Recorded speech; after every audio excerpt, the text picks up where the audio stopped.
Hello and thank you for joining us as we take a closer look at the final coin in the Royal Mint's Queen's Beast range.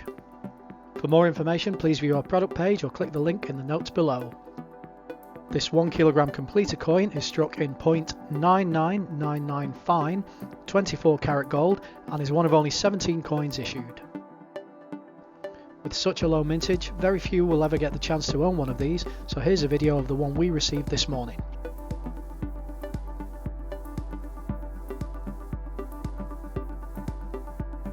As you can see, it's numbered number 2.